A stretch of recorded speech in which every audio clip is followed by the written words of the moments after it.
Qual é o básico? Comida, bebida. Então você vai ver que a mente deles ainda é tão escrava que a murmuração deles, na maioria das vezes, parte dessa necessidade de comer. Aí eles falam, ó, nós precisamos comer. Lá no Egito a gente comia alhos,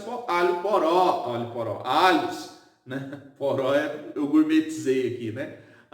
Nós comíamos os alhos do Egito, nós tínhamos comida isso, e você nos trouxe para cá, mas é isso para morrer. Olha a mentalidade ainda escrava. Você está livre do sofrimento, da opressão dos soldados egípcios, da morte, de ver muitos familiares morrendo ali, sendo chicoteados, mas a sua preocupação é de sobrevivência com comida. Então eles estão no deserto, já livres, mas a mentalidade ainda é escrava. Deus não vai dar o que a gente comer. Deus está dando liberdade e eles estão preocupados com o que comer. Tudo isso é um efeito de uma mentalidade ainda não restaurada, não redimida e que precisa passar pelo processo de libertação, de santificação, né? Outro ponto que nós conseguimos enxergar no deserto, que eles ainda estão com uma mentalidade escrava. Olha para você ver, uma identidade corrompida, uma mente escrava. Uma mente escrava não permite eles entenderem que são filhos. Lembra lá quando eu li com você na última aula, Êxodo capítulo de número 6, Deus estava falando a indivíduos e de repente agora ele fala para Moisés que a promessa é para um povo. E ele fala para os filhos de Israel. Eles ainda não têm mentalidade de filhos. Eles ainda estão numa mentalidade de escravos.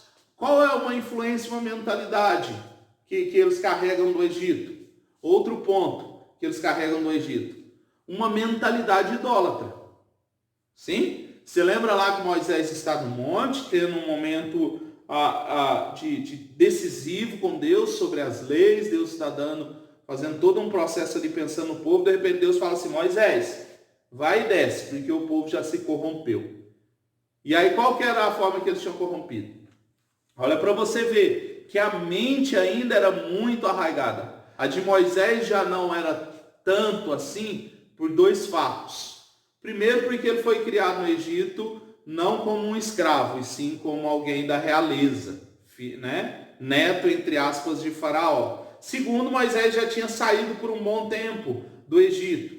Então Moisés está lá dialogando com Deus, aí de repente Deus fala, desce, e o povo já se corrompeu. Que jeito que o povo tinha se corrompido?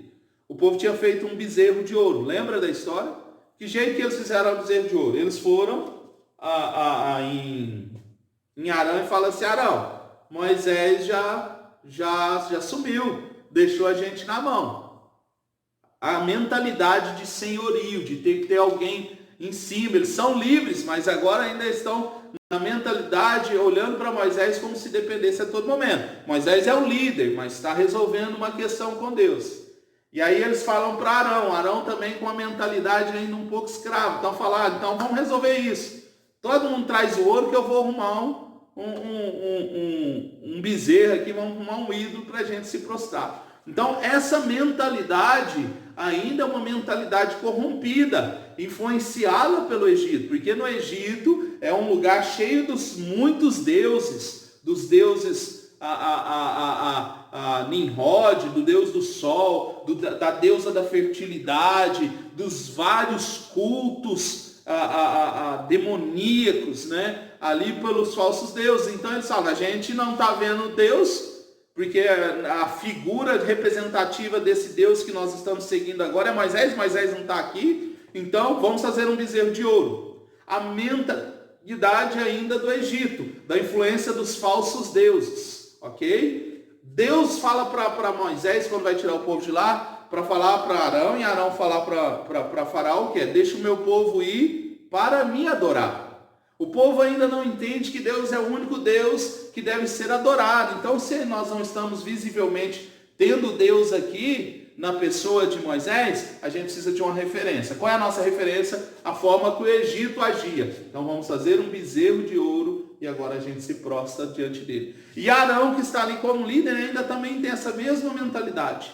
Está vendo como a mente desse povo aqui é uma mente ainda corrompida pelas influências do Egito, mesmo no processo já de ter saído do Egito, eles ainda estão carregando o Egito dentro deles, na sua mentalidade e na sua forma de ser. E aí Deus começa então a fazer milagres e sinais. Eu já devo ter comentado isso aqui, mas vou comentar de novo. Você sabia que cada praga daquela tem o significado de trazer juízo sobre um falso Deus que o Egito idolatrava? Então, as rãs têm relação com o falso Deus do Egito, os piolhos, e assim, água e sangue tem relação. É como se Deus mostrasse para o povo, olha, tá vendo esse falso Deus que você conhece, Deus tal, né? Deus rã aí, né? Eu não sei qual é a nomenclatura mesmo usada.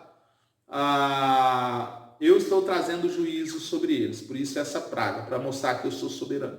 Então Deus está mostrando e tentando gerar soberania, a soberania dele na mentalidade daquele povo. Com cada praga Deus está falando, eu sou maior do que esse Deus que você acredita. Passe a acreditar, eu sou o único Deus. Volte-se para mim, eu é quem estou tirando vocês com mão forte do Egito. Então Deus vai trazendo as pragas como sinais e também como juízo sobre os falsos deuses. Consequentemente também, a mentalidade daquele povo ali está vendo aquilo que eles acreditavam ser submetidos lá antes de sair com as pragas. E aí então Deus leva agora para o deserto e Deus continua a revelar-se a esse povo. Você já pensou por que Deus faz milagre mesmo diante da murmuração do povo? O povo está lá andando, tá?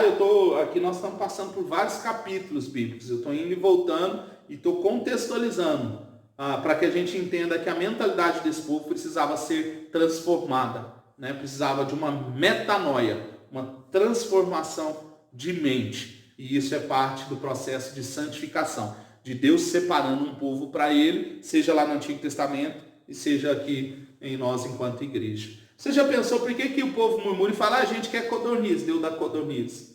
A gente quer maná, a gente quer comer, Deus manda pão do céu. A gente precisa beber água, a água brota da rocha. Mesmo o povo murmurando, Deus está gerando naquele povo, está manifestando sinais que mostram a sua soberania.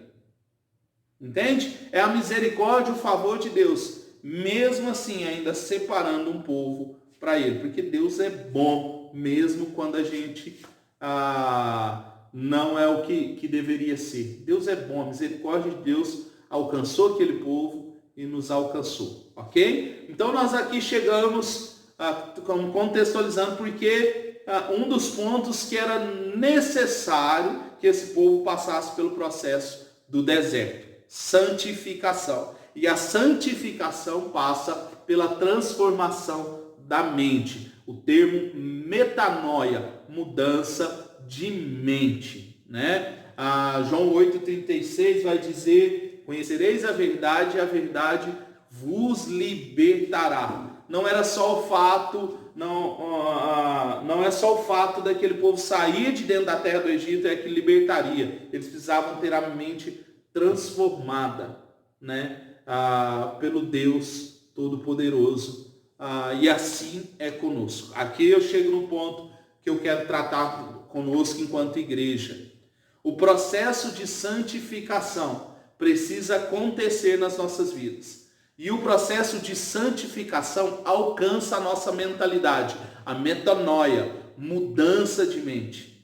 Pode ver que a gente é igual a esse povo, muito semelhante. A gente está caminhando e de repente a gente tem uma necessidade a ser suprida, uma conta a ser paga, ou a gente acaba não conseguindo pagar, ou às vezes as coisas em casa vão acabando, e aí brota dentro de nós um vestígio às vezes de uma mentalidade de quando a gente não era crente, de ingratidão, de murmuração, e aí a nossa postura é, Deus, mas quando eu não era crente, eu não passava por isso, agora eu me converti, parece que eu vivo passando, parece que piorou. Parece que lá no Egito, lá antes de eu ser cristão, as coisas eram mais fáceis. Isso ainda é um processo que ainda precisa acontecer conosco muitas das vezes de metanoia, de mudança de mente, porque a nossa mente ainda está funcionando como funcionava no Egito. Então, querido, o mesmo processo que esse povo passa, nós também precisamos passar. Por isso que Deus permite os dias árduos e dias difíceis, porque isso também gera em nós, quebra em nós os paradigmas e a mentalidade do passado. Nós somos murmuradores por condição da nossa natureza pecaminosa. Nós somos idólatras. Nós facilmente construímos ídolos para nós. Nós pegamos a promessa de Deus e fazemos dela ídolo muitas das vezes. Nós pegamos o nosso ministério, a nossa vocação e fazemos ídolos. Nós fazemos pessoas nossos ídolos. Não é necessário ter uma estátua como nós criticamos de algumas religiões. O cristão, por muitas das vezes, por uma mentalidade corrompida, ele ainda é idólatra, ele idolatra o pastor, ele idolatra o líder, o pastor, o cantor gospel e assim por diante. Então, o mesmo processo que esse povo passa, é necessário que eu também e você também passe de transformação da mentalidade, porque por muito tempo fomos escravos do pecado, ou escravos do Egito. E a mentalidade que temos ainda, talvez em algumas áreas, não passou por restauração. Por isso, Deus permite muitas coisas nas nossas vidas, para que cada vez mais Ele possa transformar a minha e a sua mente. Metanoia é a palavra de hoje. Para que Deus gere a identidade de um povo, nós falamos no domingo passado que o primeiro ponto é conhecer o nosso Deus para que a gente se torne um povo. Um segundo ponto que o deserto vai simbolizar e o processo de santificação vai gerar é a metanoia, é a mudança de mente. Porque para a gente chegar à identidade que Deus espera que a gente seja, o seu povo, a noiva, a igreja, e entrar na terra prometida, nós estamos passando por um processo de mudança de mente, deixando a mentalidade do Egito e assumindo uma mente em Cristo Jesus. Em Cristo Jesus. Paulo vai falar que nós não podemos deixar nos conformar com esse mundo, mas nós precisamos ter a mente renovada, transformada, para alcançando, tendo em vista que o padrão para nós é Jesus, a nossa mente precisa ser a mente de Jesus. Que nós possamos deixar Deus gerar a identidade. No processo de santificação, como esse povo estava caminhando, do Egito para o deserto, como eu e você está caminhando, do império das trevas, do império das trevas para o reino de Deus, o processo de santificação passa pela mudança de mente.